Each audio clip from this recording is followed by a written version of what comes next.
Hello friends, तो आज है हमारा वोकैब क्लास का डे 9 जहां हम कर रहे हैं अंतिम 21 दिनों की एक सीरीज जिसमें हम डेली वोकैब की क्लासेस लेते हैं, ट्रिक के माध्यम से याद करते हैं और साथ ही साथ हम देखते हैं इसके सिनोनिम और एंटोनिम। और सबसे इम्पोर्टेंट बात कि ये सारे वोकैब एसएससी की क्यूटी को बहुत पसंद आ रहे हैं। तो चलिए शुरू करते हैं। तो आज का पहला वर्ड है हमारा डेरोगेटरी। डेरोगेटरी का मतलब क्या होता है? एक्सप्रेसिंग अ लो ओपिनियन या शोविंग डिसरिस्पेक्ट, यानी कि जो अपमानजनक हो, जो तुच्छ दिखाने वाला हो, उसे हम कहते हैं डेरोगेटरी। मान लीजिए आप एक क्लास में हैं और आपने कुछ बोला और आपके टीचर को बहुत बुरा लगा और टीचर ने आपको डांट दिया ऐसे कि तेरे को समझ में नहीं आता, गधा है तू, उल्लू है। तो ये जो स्टेटमेंट है वो आपके लिए बहुत ही ज्यादा अपमानजनक है। तो इसको हम क्या कहते हैं? Derogatory statement. तो कहने का मतलब ऐसा कुछ भी जो किसी का अपमान करे उसे हम कहते हैं डेरोगेटरी। इसका ट्रिक क्या है? ये टीचर एक स्टूडेंट जिसका नाम डेरो है उसको क्या कह रहा है? डेरो, गेट पर खड़े रहो। तो अगर डेरो को ऐसे डांट के बोल रहे हैं पूरी क्लास के सामने तो ये इस बच्चे के लिए क्या होगा? बहुत ज्यादा अपमानजनक होगा। तो डेरोगेटरी का मतलब हो जाएगा जो अपमानजनक है, जो तुच्छ दिखाने वाला है। अब हम देखेंगे इसका एग्जाम्पल। तो British officers often use derogatory terms for Indian soldiers before 1857। तो जो ब्रिटिश के ऑफिसर्स थे 1857 से पहले इंडियन सोल्जर्स के लिए बहुत ही ज्यादा अपमानजनक शब्द यूज किया करते थे। अब हम देखते हैं इसका सिनोनिम। तो पहला सिनोनिम क्या है? इंसल्टिंग। इंसल्टिंग का मतलब क्या होता है? किसी की बेइज्जती करना। Disparaging, belittling. Belittling का मतलब क्या है? किसी को छोटा दिखाना, तुच्छ दिखाना। ऑफेंसिव, ऑफेंसिव का मतलब किसी को ठेस पहुंचाना, ऐसी बातें बोल देना जो उसको पसंद ना हो। ह्यूमिलिएटिंग, ह्यूमिलिएटिंग का भी मतलब क्या होता है? जो किसी की बेइज्जती करता हो, बेइज्जती करने वाली स्टेटमेंट हो, उसे हम कहते हैं ह्यूमिलिटी। तो डेरोगेटरी के सिनोनिम हो जाएंगे इंसल्टिंग, डिस्पैरेजिंग, बिलिटलिंग, ऑफेंसिव और ह्यूमिलिएटिंग। इन सभी का मतलब होता है अपमान करना, तुच्छ दिखाना या छोटा दिखाना। अब हम देखते हैं इसका एंटोनिम। सबसे पहले क्या है? कॉम्प्लीमेंट्री। कॉम्प्लीमेंट्री का मतलब होता है किसी की बड़ाई करना, किसी की तारीफ करना। दूसरा क्या? रेस्पेक्टफुल, यानी किसी का आदर करना। अप्रिशिएटिव, यानी किसी को बढ़ावा देना। जैसे मान लीजिए क्लास में अगर किसी बच्चे को कुछ सवाल नहीं आ रहा है या कुछ बोला तो टीचर ने बोला कोई बात नहीं बच्चे, अगली बार से तुम बढ़िया करोगे और इस बार भी तुमने बहुत ही अच्छा मेहनत किया है। तो ये क्या था? बहुत ही अप्रिशिएटिव था। And last honouring. ऑनरिंग का मतलब क्या होता है? किसी को बहुत ज्यादा आदर देना। तो डेरोगेटरी के एंटोनिम होंगे कॉम्प्लीमेंट्री, रिस्पेक्टफुल, अप्रिशिएटिव और ऑनरिंग। तो ये सारे थे एंटोनिम। अब हम बढ़ते हैं अपने अगले वोकैब की तरफ। तो अगला वोकैब हमारा फ्यूटाइल। फ्यूटाइल का मतलब क्या होता है? जो यूजलेस होता है, प्रोड्यूसिंग नो रिजल्ट, उसे हम कहते हैं व्यर्थ या बेकार। कोई भी ऐसी चीज जो यूजलेस है उसे हम क्या कहते हैं? फ्यूटाइल। इसका ट्रिक क्या है? फ्यूटाइल को याद रखना है फूटा टाइल। अब जो फूटा टाइल है वो किसी काम का होता है? नहीं काम का होता है। तो फ्यूटाइल का मतलब क्या होता है? व्यर्थ, बेकार, जो किसी काम का ना हो।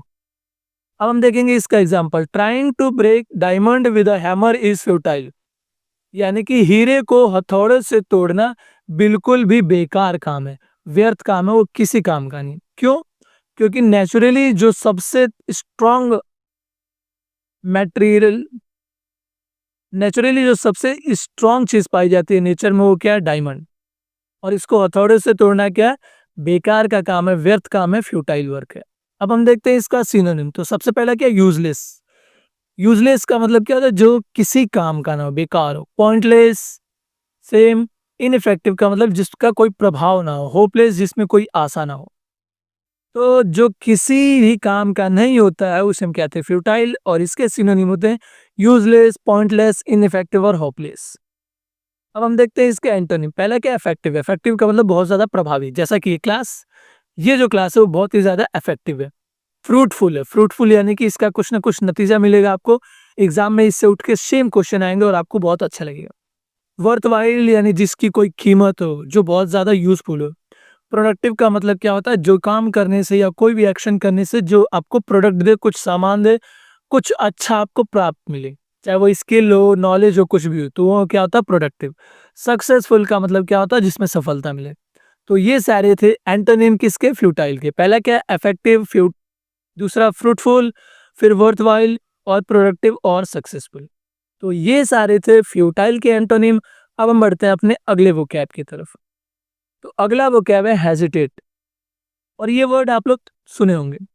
हेजिटेट का मतलब क्या होता है? To pause before doing something because of fear और अनसर्टेनिटी, यानी हिचकिचाना या संकोच करना, इसको हम क्या कहते हैं? हेजिटेट। जैसा कि इस सिचुएशन में हो रहा है, और यही इसका ट्रिक भी है। इस टीचर ने इस बच्चे को डांटा, हे शिट। तो जब क्लास में किसी टीचर ने किसी बच्चे को डांट दे तो बच्चा क्या हो जाएगा? डर जाएगा, और डर के बैठ जाएगा, वो क्वेश्चन नहीं पूछेगा। इसी को हम कहते हैं हेजिटेट। तो हे शिट, टीचर चिल्लाया तो स्टूडेंट हेजिटेट करके बैठ गया, यानी डर के मारे बैठ गया, हिचकिचा गया, वो क्वेश्चन नहीं पूछा। जैसा कि टीचर्स क्लास में करते हैं, जिसके कारण बच्चों के अंदर बहुत सारे सवाल रह जाते हैं। बट ऐसा यहाँ पर नहीं है। अगर आपको कोई भी डाउट है तो आप नीचे कमेंट में पूछ सकते हैं। कुछ दिनों में हम लाइव क्लासेस शुरू करेंगे, फिर आप लाइव क्वेश्चंस पूछ सकते हैं, वो भी फ्री ऑफ कॉस्ट, कोई कॉस्ट नहीं लगे। सारी की सारी क्लासेस यूट्यूब पे ही चलेंगी। अब हम देखेंगे इसके example. Investors hesitate to put money in unstable market, यानी जो इन्वेस्टर होते हैं, जो पैसे इन्वेस्ट करते हैं, वो अनस्टेबल मार्केट में पैसे को डालने में बहुत ज्यादा हिचकिचाते हैं। वो सोचते हैं कि डालूं नहीं डालूं, ऐसे। अब हम देखते हैं इसका सिनोनिम। तो पहला सिनोनिम क्या? पॉज। पॉज का मतलब रुकना। वेबर, वेबर का मतलब रुकावट। डिले का मतलब देरी करना। फॉल्टर का मतलब, फॉल्ट का मतलब आप लोग जानते होंगे, जैसा कि किसी सिग्नल में फॉल्ट आ जाता है या फिर बिजली के कामों में, तो फॉल्ट का मतलब क्या होता है? रुकावट। स्टम्बल का मतलब क्या होता है? हिचकिचाना या फिर हकलाना, ऐसा डर के मारे रुक जाना।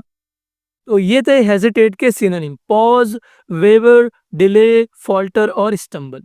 अब हम देखते हैं इसके एंटोनिम। तो पहला एंटोनिम क्या? प्रोसीड। प्रोसीड का मतलब जारी रखना, कि यानी टीचर से हम क्या कर रहे हैं? सवाल पूछ ले रहे हैं, कोई दिक्कत नहीं हो रही। डिसाइड, डिसाइड का मतलब हमने पूरा निर्णय ले लिया, कोई हिचकिचाहट नहीं है। एडवांस। कंटिन्यू का मतलब भी जारी रखना, और रिजॉल्व का मतलब सारी समस्याओं को दूर करना। हम संकोच नहीं कर रहे हैं, हिचकिचा नहीं रहे हैं। तो ये थे हेजिटेट के एंटोनिम। अब हम बढ़ते हैं अपने अगले वोकैब की तरफ। तो अगला वोकैब है हमारा डिटेस्ट। डिटेस्ट का मतलब क्या होता है? टू डिसलाइक समथिंग और समवन स्ट्रांगली, यानी किसी से घृणा करना या बहुत ही ज्यादा ना पसंद करना, उसे हम कहते हैं डिटेस्ट। इसका ट्रिक क्या है? डी टेस्ट को हम याद रखेंगे। ये बच्ची अपनी दीदी से क्या कहती है? डी टेस्ट करना मुझे बिल्कुल भी पसंद नहीं है। तो डी टेस्ट का मतलब क्या हो जाएगा? नापसंद, यानी जो बिल्कुल भी पसंद नहीं हो। तो ये बच्ची अपनी दीदी से क्या कहती है? डी मुझे टेस्ट करना पसंद नहीं है। तो डी टेस्ट का मतलब क्या हो जाएगा? नापसंद। इसका एग्जाम्पल देखते हैं। Indians detested the Rowlatt act of 1919। तो अंग्रेजों के द्वारा जो 1919 में रॉलेट एक्ट लाया गया था, वो भारतीयों को बहुत ही ज्यादा नापसंद था। इसीलिए क्या हुआ था? उन लोगों ने विरोध किया था। अब मुझे ये बताएंगे कि 1999 में सबसे बड़ा इवेंट कौन सा हुआ था, साथ ही साथ उसका डेट भी मेंशन करेंगे। अब हम देखते हैं इसका सिनोनिम। पहला क्या है? हेट। हेट का मतलब किसी से नफरत करना। अभोर, अभोर का मतलब भी क्या होता है? घृणा करना, किसी के प्रति बहुत ज्यादा खुंदक मची रहती है, उसे हम कहते हैं अबोर। लोथ, डिस्पाइज और डिसलाइक, इन सभी का मतलब क्या होता है? किसी के प्रति द्वेष रखना, घृणा करना, पसंद नहीं करना। अब हम देखेंगे इसके एंटोनिम। तो पहला क्या? लव। लव यानी प्यार करना। लाइक मतलब पसंद करना। एडमायर का मतलब होता है किसी का आदर करना, किसी की तारीफ करना। एंजॉय मतलब आनंद लेना। रेलिश, रेलिश का मतलब क्या होता है? किसी की तारीफ करना, किसी को पसंद करना, किसी की तरफ आकर्षित होना। तो ये हो गया डी टेस्ट के एंटोनिम। अब हम बढ़ते हैं अपने अगले वोकैब की तरफ। तो अगला वोकैब है हमारा इम्पेकेबल। इम्पेकेबल का मतलब होता है परफेक्ट, विदाउट एनी फॉल्ट्स और मिस्टेक्स। जो निर्दोष हो, त्रुटि रहित हो, जिसमें कोई भी गलती ना हो, उसे हम कहते हैं इम्पेकेबल। इसका ट्रिक क्या है? इम्पेकेबल को हमें याद रखना, आई एम पिकेबल। ये शेप क्या कहता है? I am peccable. ये शेप कह रहा है कि मुझे कोई भी आएगा आसानी से उठा लेगा। क्यों? Because that's why I am perfect. क्योंकि वो क्या? परफेक्ट है। तो परफेक्ट चीज ही पिक होती है। तो वो खुद को क्या कहता है? आई एम पिकेबल, यानी कि जो निर्दोष हो, त्रुटि रही, तो जो परफेक्ट हो, उसे हम कहते हैं इम्पेकेबल। इसका एग्जाम्पल देखेंगे। Ashoka's administration was considered impeccable after Kalinga. तो कलिंग के युद्ध के बाद अशोक जो महाराजा थे, उनका एडमिनिस्ट्रेशन को निर्दोष, त्रुटि रहित माना जाता था, परफेक्ट माना जाता था। क्योंकि उसके बाद उन्होंने क्या अपना लिया था? धम्म अपना लिया था। और उसके बाद उन्होंने कभी भी किसी भी जानवरों को और इंसानों को पीड़ा पहुंचाने की चेष्टा नहीं की। अब हम देखते हैं इसके सिनोनिम। सबसे पहला क्या, परफेक्ट।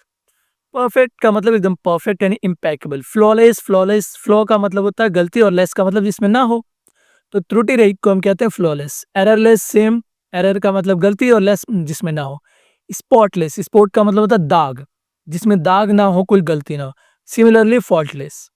तो ये सारे थे इम्पेकेबल के synonym, perfect, flawless, errorless, spotless और फॉल्टलेस। अब हम देखते हैं इसका एंटोनिम। तो परफेक्ट का एंटोनिम क्या होता है, इम्परफेक्ट। अगला क्या, डिफेक्टिव। डिफेक्टिव का मतलब क्या होता है, जिसमें कमी हो। फ्लॉड, जैसा कि हमने अभी पढ़ा, फ्लॉ का मतलब क्या होता है, कमी, और फ्लॉलेस का मतलब जिसमें कमी ना हो। फ्लॉड का मतलब जिसमें कमी हो, जिसमें गलतियां हो। इरोनियस, जिसमें बहुत ज्यादा गलतियां हो। इन्फीरियर का मतलब क्या हो, जो छोटा हो, जो गलतियां ज्यादा करता हो, उसे हम कहते हैं इन्फीरियर। तो ये था हमारा आज का ये वाला वर्ड। अब हम बढ़ते हैं अपने अगले वोकैब की तरफ। तो अगला वोकैब हमारा डिस्पेयर। डिस्पेयर का मतलब क्या होता है, a complete loss of hope. जो निराश होता है, जो हताश होता है, उसे हम क्या कहते हैं, डिस्पेयर। जैसे कि इस बार के एसएससी के एग्जाम के बाद बहुत सारे बच्चे क्या हो गए, डिस्पेयर हो गए, बहुत ज्यादा हताश हो गए। But we all teacher and students are protesting and we will get our rights. हम अपने हक को लेके रहेंगे। अब हम देखेंगे इसका निमोनिक ट्रिक। तो इसका निमोनिक ट्रिक क्या है, डे स्पेयर। स्पेयर का मतलब खराब हो जाना। तो दिन स्पेयर हो गया, काम नहीं हुआ। अब मान लीजिए आपका पूरा दिन क्या हो गया, खराब हो गया, यानी स्पेयर हो गया। तो अगर आपका दिन खराब हो गया और काम नहीं हुआ, तो आप क्या होंगे, बहुत ज्यादा निराश हो जाएंगे, बहुत ज्यादा हताश हो जाएंगे। तो डिस्पेयर का मतलब क्या हो जाएगा, निराश होना या हताश होना। अब हम देखते हैं इसका example. Emergency in 1975 created despair among opposition leaders. 1975 में जो इंदिरा गांधी के द्वारा इमरजेंसी लगाया गया था, वो अपोजिशन लीडर के मन में निराशा, हताशा लाके रख दिया था। बिल्कुल वो लोग बिल्कुल ज्यादा क्या हो गए थे, हताश हो गए थे। अब हम देखते हैं इसका सिनोनिम। पहला क्या, होपलेसनेस। होपलेसनेस का मतलब, होप का मतलब होता है आशा, और लेसनेस का मतलब जो आशा नहीं रखता, यानी हताश। माइजरी, माइजरी का मतलब जो बहुत ज्यादा दुखी हो। और बहुत ज्यादा दुखी क्यों है वो, क्योंकि बहुत ज्यादा निराश है, उसको कोई उम्मीद नहीं बची अब। डिस्पोडेंसी का मतलब विषेम, और ग्लूम का मतलब क्या होता है, बहुत ज्यादा उदास हो जाना, क्योंकि उसको वो सारी चीजें नहीं मिली जो उसे करना था, या जो भी चीजें थी। अब हम देखते हैं इसका एंटोनिम। पहला क्या, होप। होप का मतलब आशा रखना। डिस्पेयर का मतलब आशा नहीं होना, तो होप का मतलब क्या, आशा होना। चीयर, चीयर का मतलब उम्मीद लगा के रखना, बहुत ज्यादा खुश होना।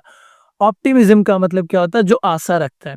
याद रखना, एक होता है ऑप्टिमिस्ट। ऑप्टिमिस्ट वो, ऑप्टिमिस्ट ऐसे लोग होते हैं जो किसी से आशा रखते हैं, उम्मीद रखते हैं।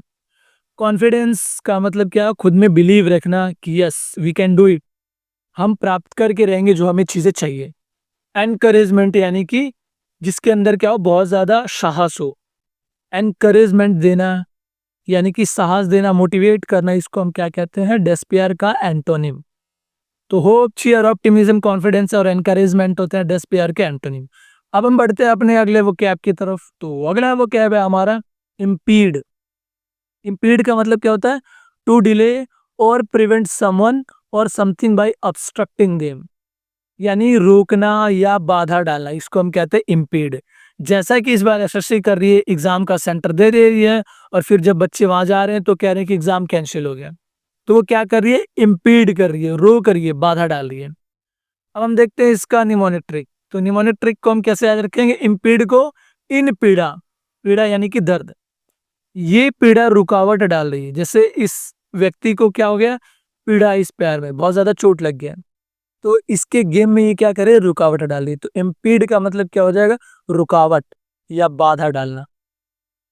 अब हम देखते हैं इसका example. Himalayas impede cold winds from central Asia. तो इसका मतलब क्या है कि हिमालय जो है वो सेंट्रल एशिया से आने वाली ठंडी हवाओं के लिए बाधा का काम करती है, रोकती है। अब हम देखते हैं इसका सिनोनिम। तो सबसे पहला क्या है, हिंडर। हिंडर का मतलब क्या होता है, बाधा डालना। ऑब्स्ट्रक्ट का मतलब भी क्या होता है, रुकावट डालना। ब्लॉक, ब्लॉक का मतलब ब्लॉक कर देना, रोक देना। डिले का मतलब देरी करना। हैम्पर का भी मतलब क्या होता है, बाधा डालना। तो इम्पीड के सिनोनिम है हिंडर, ऑब्स्ट्रक्ट, ब्लॉक, डिले और हैम्पर। अब हम देखते हैं इसके एंटोनिम। तो सबसे पहला क्या, असिस्ट। असिस्ट का मतलब क्या होता है, सहायता करना, सपोर्ट प्रोवाइड करना। तो अगर कोई रुकावट डाल है तो उसका अपोजिट क्या होगा, ऑब्वियसली जो आपको सपोर्ट करे, जो आपको प्रमोट करे, जो आपका साथ दे। प्रमोट का मतलब भी क्या होता है, जो आपका साथ दे रहा है, जो आपको बढ़ावा दे रहा है। फैसिलिटेट का मतलब जैसे कि कुछ टीचर्स क्या करते हैं, अपने स्टूडेंट को फैसिलिटेट करते हैं, यानी कि सहायता करते हैं, समझाते हैं कि फ्यूचर में क्या करना है। एनकरेज का मतलब क्या होता है, बच्चों के अंदर या किसी के अंदर भी उत्साह भरना, यानी रुकावट नहीं डालना। तो इसके एंटोनिम हो जाएंगे असिस्ट, प्रोमोट, फैसिलिटेट और एनकरेज। अगला वो क्या है आज का हमारा, डिस्पाइज। डिस्पाइज का मतलब क्या होता है, to feel contempt, a deep dislike for someone और समथिंग, यानी किसी का तिरस्कार करना, घृणा करना किसी से डिस्पाइज कहलाता है। इसका निमोनिक ट्रिक क्या है, डिस्पाइज को हम कैसे याद रखेंगे, 10 पिज्जे खा लिए, सब के सब बेकार थे। यानी कि आपको 10 के 10 पिज्जे खा लिए, फिर भी आपको क्या है, बहुत ही बुरा लगा, तिरस्कार कर दिया, घृणा कर दिया, एकदम बेकार, मन बेकार हो गया। अब हम देखते हैं इसका एग्जाम्पल है, Indians despise the partition of Bengal in 1905, यानी 1905 में जो बंगाल का विभाजन हुआ था, उसको भारतीय लोगों ने क्या किया था, तिरस्कार किया था, घृणा किया था, छोड़ दिया था कि नहीं हम नहीं मानेंगे। तो यहाँ से एक और क्वेश्चन याद हो गया कि बंगाल का विभाजन कब हुआ था, अंग्रेजों द्वारा, 1905 यानी 1905 में। अब हम देखते हैं इसका सिनोनिम। तो सबसे पहला क्या है, हेट। हेट का मतलब नफरत करना। डी टेस्ट अभी हमने पढ़ा था, याद करो। एक बच्ची क्या कहती है अपनी दीदी से, डी टेस्ट करना मुझे बिल्कुल भी पसंद नहीं है, यानी उसे क्या है, बिल्कुल नापसंद है, वो घृणा करती है डी टेस्ट। लोथ का मतलब क्या होता है, तिरस्कारना या फिर घृणा करना। स्कॉन का मतलब भी क्या होता है, किसी के प्रति बहुत ज्यादा नफरत रखना। तो ये थे डिस्पाइज के सिनोनिम। अब हम बढ़ते हैं अपना एंटोनिम की तरफ। तो पहला क्या है, एडमायर। एडमायर का मतलब क्या होता है, मैंने बताया था, याद करो क्या होता है, किसी को तारीफ करना, किसी को प्रमोट करना, शाबाशी देना। रेस्पेक्ट का मतलब आदर। अप्रूव का मतलब कि यस, अप्रूव कर दिया, यस ये ठीक है, बिल्कुल कोई दिक्कत नहीं इसमें, तो क्या है, पसंद है तभी तो उसने अप्रूव किया। ऑनर का मतलब आदर करना। लव का मतलब प्यार करना। तो ये सारी चीज थी एंटोनिम किसके, डिस्पाइज की। तो अब हम बढ़ते हैं अपने अगले वोकैब की तरफ। तो अगला वोकैब है हमारा जोवियल। जोवियल का मतलब क्या होता है, चीयरफुल एंड फ्रेंडली, जो प्रसन्न चित्त हो, हंसमुख हो, उसे हम कहते हैं जोवियल। इसको हम याद कैसे रखेंगे, जॉय वायरल। जोवियल में जॉय वायरल, जॉय वायरल हो गया। जॉय का मतलब क्या होता है, आनंद, जो हंसी खुशी प्रसन्न चित्त हो जाए, यानी कि जॉय का जॉय वायरल हो जाए, तो उसे हम क्या कहते हैं, जोवियल। जैसे कि आप यहाँ देख रहे हैं, सब घूमने गए और सब क्या हो गए, जोवियल हो गए, यानी बहुत ज्यादा हंसमुख हो गए, प्रसन्नचित हो गए। अब हम देखेंगे इसका example, a bonus from the company made the employees jovial, यानी कंपनी की तरफ से अगर एम्प्लॉय को बोनस मिल जाए तो एम्प्लॉय क्या हो जाता है, बहुत ज्यादा हंसमुख हो जाता है, बहुत ज्यादा खुश हो जाता है। Synonym cheerful. बैंगलोर के जीतने के बाद हम सब क्या हुए थे, cheerful, merry, joyful, light hearted, यानी कि बहुत ज्यादा मजा आया था। तो चीयरफुल का मतलब होता है हंसमुख, मैरी का मतलब होता है खुश, जैसे हम कहते हैं ना मैरी क्रिसमस, यानी आपकी क्रिसमस क्या हो, बहुत ज्यादा सुखद हो, बहुत ज्यादा हंसमुख हो, अच्छा हो। जॉयफुल का मतलब आनंदमय, और लाइट हार्टेड का मतलब ऐसा चीज जिससे दिल को मजा आ जाए, गुदगुदी हो जाए बिल्कुल। अब हम देखते हैं इसका एंटोनिम। पहला क्या है, ग्लूमी। ग्लूमी का मतलब उदासी। माइजरेबल का मतलब क्या होता है, उदासी, सैडनेस, सैड, मूडी और पेसिमिस्टिक। पेसिमिस्टिक का मतलब क्या होता है, जो बहुत ज्यादा निराशावादी हो, जो दुखी रहता हो, हर चीज में सैड रहने के रीजंस ढूंढता हो। तो ये सारी चीजें थी किसकी, एंटोनिम जोवियल की। ध्यान रहे ये पेसिमिस्टिक है, और पेसिमिस्ट जो होता है वो इंसान होता है, और पेसिमिस्टिक उसके अंदर की भावना होती है जो उसको डिस्क्राइब करती है, ठीक है। तो इसीलिए अब हम बढ़ते हैं अपने अगले वोकैब की तरफ। तो अगला वोकैब हमारा डिलीजेंट। डिलीजेंट का मतलब showing hard work and careful effort in doing something, यानी जो बहुत ज्यादा मेहनती होता है, जो बहुत ज्यादा परिश्रमी होता है, उसे हम कहते हैं डिलीजेंट। इसका ट्रिक क्या है, डिलीजेंट को हम याद रखना, दिल एजेंट। तो दिल से काम करने वाला एजेंट मेहनती होता है। ऑब्वियसली जो भी एजेंट दिल से काम करेगा वो क्या होगा, डिलीजेंट होगा, यानी कि बहुत ज्यादा मेहनती होगा। इसका एग्जांपल देखेंगे, diligent research led to discovery of the Higgs boson in 2012। तो हिग्स बोसन की खोज 2012 में हुई थी। क्यों हुई थी, क्योंकि उसके पीछे बहुत ज्यादा मेहनती रिसर्च था, बहुत ज्यादा लेबोरियस, बहुत ज्यादा हार्ड वर्किंग रिसर्च था। हिग्स बोसन में क्या हुआ था, गॉड्स पार्टिकल खोजा गया था। अब ये क्या होता है, ये तुम लोग पढ़ के मुझे बताओगे कमेंट के अंदर, ठीक है। सिनोनिम पहला क्या है, हार्ड वर्किंग। हार्ड वर्किंग का मतलब जो बहुत ज्यादा क्या है, मेहनती। इंडस्ट्रियस, इंडस्ट्रियस का मतलब भी क्या होता है? बहुत ज्यादा मेहनती। याद करो हमने इसको कैसे याद किया था? इंडस्ट्री और स्टडी, यानी जो इंडस्ट्री में काम करता है और पढ़ता है वो क्या होता है? बहुत ज्यादा मेहनती होता है। तो इंडस्ट्रियस का मतलब क्या होता है? मेहनती। अटेंटिव का मतलब जो बहुत ज्यादा ध्यान रखता है, हर चीज को बहुत दिल से करता है। परसिस्टेंट का मतलब धैर्यवान, जो लगातार हार्ड वर्क किए जा रहा है ताकि वो सारी चीजें प्राप्त कर सके। अब हम देखते हैं इसका एंटोनिम। पहला क्या है? लेजी। लेजी का मतलब आलसी। नेग्लिजेंट का मतलब लापरवाह। केयरलेस का मतलब भी लापरवाह। आइडल का मतलब आलसी। इनएक्टिव का मतलब जो फुर्तीला ना हो। तो डिलीजेंट यानी मेहनती यानी परिश्रमी के एंटोनिम हो जाएंगे लेजी, नेग्लिजेंट, केयरलेस, आइडियल और इनएक्टिव।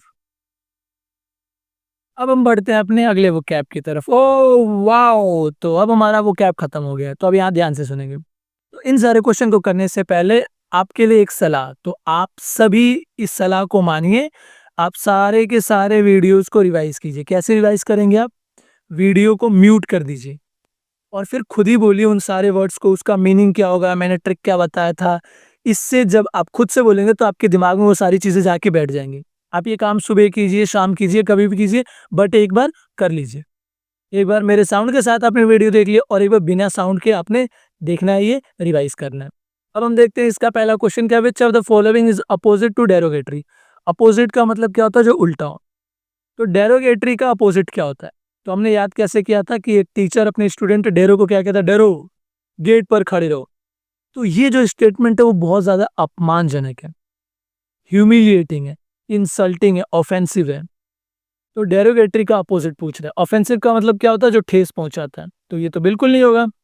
ह्यूमिलिएटिंग का मतलब भी क्या होता है? जो बेइज्जती करता है। इंसल्टिंग का मतलब भी।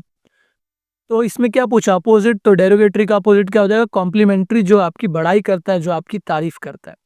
एक्शन ऑफ कंप्लीटली रिमूविंग और डिस्ट्रॉइंग समथिंग इज कॉल्ड, यानी कि किसी चीज को पूरी तरीके से खत्म कर देना, हटा देना, उसको हम क्या कहते हैं इनमें से? तो डिलीजेंट का मतलब हमने कैसे याद किया था? दिल एजेंट, यानी जो दिल से काम करता है वो बहुत ज्यादा मेहनती होता है। तो क्या ये ऑप्शन सही होगा? बिल्कुल नहीं। इरेडिकेट आज हमने नहीं पढ़ा। इम्पीड देखते हैं। इम्पीड का मतलब क्या होता है? इम्पीड का मतलब हमने क्या पढ़ा था? इन पीड़ा, यानी कि जब दर्द में होते हैं तो वो रुकावट का काम करता है। तो क्या ये होगा? बिल्कुल नहीं। फ्यूटाइल का मतलब क्या होता है? फूटा टाइल, जो टाइल किसी काम का नहीं है। तो फ्यूटाइल का मतलब कोई काम का नहीं। तो अब हमारे पास एक ही ऑप्शन बचता है, इरेडिकेट। तो इरेडिकेट का मतलब क्या होता है? Destroying something. ये पिछले वीडियोस का क्वेश्चन है, बट यहाँ पर इसलिए ये क्वेश्चन ताकि आप बाकी जो वर्ड सीखे उससे भी एलिमिनेट करके आप आंसर निकाल सकते हैं। इरेडिकेट का मतलब क्या होता है? पूरी तरीके से बर्बाद कर देना, नष्ट कर देना। अब हम देखते हैं question number third. Jovial most nearly means, यानी जोवियल का मतलब क्या होता है? तो जोवियल का मतलब क्या हमने पढ़ा था? जोय वायरल हो गया, यानी कि बहुत ज्यादा उत्साह आ गया, बहुत ज्यादा खुशी, फ्रेंडली नेचर आ गया चारों तरफ, तो जोवियल होता है। सैड एंड अपसेट, यानी दुखी और अपसेट, तो ये तो बिल्कुल नहीं होगा। चीयरफुल एंड फ्रेंडली, बिल्कुल सही। चीयरफुल का मतलब क्या होता है? आनंद, बहुत ज्यादा उत्साहित होना। लेजी और इनएक्टिव नहीं होगा। एंग्री एंड रूड नहीं होगा। तो ये था क्वेश्चन नंबर थर्ड। अब हम बढ़ते हैं अपने अगले क्वेश्चन नंबर फोर। तो क्वेश्चन नंबर फोर है हमारा, which word describes an action with no useful result? यानी यानी कि इनमें से किसका मतलब होता है कोई भी यूजफुल रिजल्ट ना होना, यानी व्यर्थ होना? इसका पहला ऑप्शन क्या है? फ्यूटाइल। फ्यूटाइल को हमने कैसे याद किया था? फूटा टाइल। फूटा टाइल क्या होता है? किसी काम का नहीं होता। तो यही हो जाएगा इसका आंसर। क्वेश्चन नंबर फाइव क्या है? Which of the following is not a synonym of despise? इसको हमने कैसे याद किया था? डिस्पाइज को 10 पिज्जा खाने के बाद भी बिल्कुल भी पसंद नहीं आया, घृणा कर दिया, बेकार था बिल्कुल। तो घृणा करना। तो इसका सिनोनिम कौन सा नहीं है इनमें से? लोथ का मतलब क्या होता है? घृणा करना, तो ये तो इसका सिनोनिम है। रेस्पेक्ट का मतलब क्या है? आदर करना, बिल्कुल सही ये है। एबोर नहीं होगा, स्कॉन नहीं होगा, ये दोनों ही ऑप्शन नहीं होंगे। तो ये था क्वेश्चन नंबर फाइव। तो अब हम बढ़ते हैं अपने अगले सेक्शन की तरफ, जो कि है मैच द फॉलोइंग। जैसा कि आप सभी को पता है, ये सेक्शन आप लोग को खुद करना है और ध्यान से इन सारे क्वेश्चन को कीजिए, कमेंट कीजिए। जिसका सही होगा मैं हार्ट दे दूंगा, इसलिए कमेंट करना ताकि आप ट्रिक लगा सके, आप सोच सके, तभी तो यूज करेंगे, वरना फिर कोई फायदा नहीं है, पढ़ने का भूल ही जाओगे। तो बस आज के लिए इतना ही। मिलते हैं अगले वीडियो में। जब तक आप मस्त रहिए, स्वस्थ रहिए, खुश रहिए। Keep learning and keep smiling. Bye bye.